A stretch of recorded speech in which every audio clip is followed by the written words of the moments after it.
পাত্তি piping আর হচ্ছে চওড়া পট্টি কীভাবে করব সেটা নতুন আপনাদের সাথে শেয়ার করছি। আস্তে আস্তে করে দেখাবো কিভাবে পাইপিংটা লাগাতে হয়। চওড়া পট্টির জন্য 2 ইঞ্চি কাপড় কেটে নিয়েছি, আর পাত্তি পাইপিংয়ের জন্য 1.5 ইঞ্চি চওড়া করে কাপড় কেটে নিয়েছি। এখন এই পাত্তি পাইপিংয়ের কাপড়টা আমি 2 ভাঁজ করে নেব, এটার সাথে লাগিয়ে দেব। মানে যে পট্টির যে কাপড় সেই কাপড়ের সাথে লাগিয়ে নিচ্ছি। 1 সুত এইভাবে 1 সুত চওড়া করে সেলাইটা করব। কোনো রকম আঁকা বাঁকা যাতে না হয়, সোজা করে সেলাইটা দেব।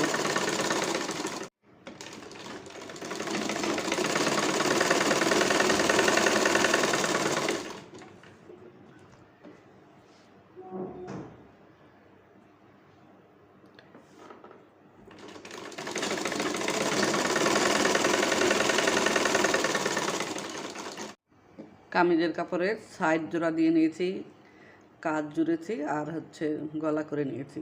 এখন এই পাইপিংয়ের কাপড়টা চওড়া পট্টিটা আমি এইভাবে ভাও দিক থেকে জোড়া দিব বডির সাথে।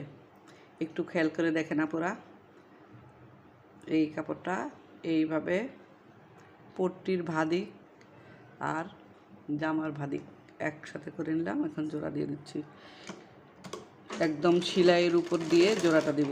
যেই সেলাইটা এই সেলাইটার উপর দিয়ে জোড়াটা দেব।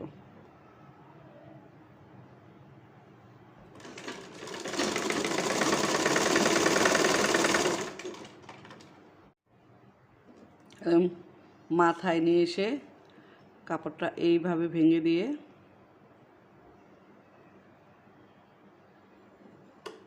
উপরে উঠে দিলাম।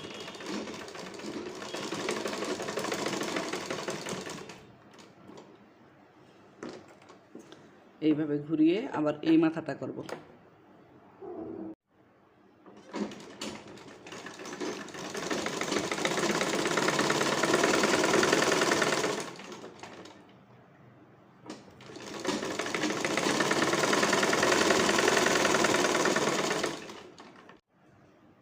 এখন উপর থেকে একটা চাপ সেলাই দিয়ে নিচ্ছি।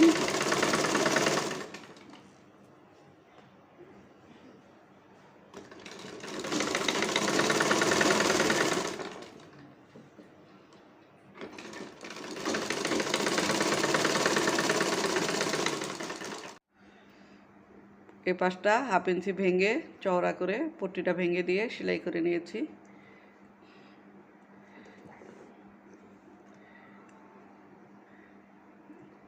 একটু লক্ষ্য করে দেখলে অবশ্যই পারবেন, আপনারাও করতে পারবেন। খুব সুন্দর হয়েছে পাইপিংটা।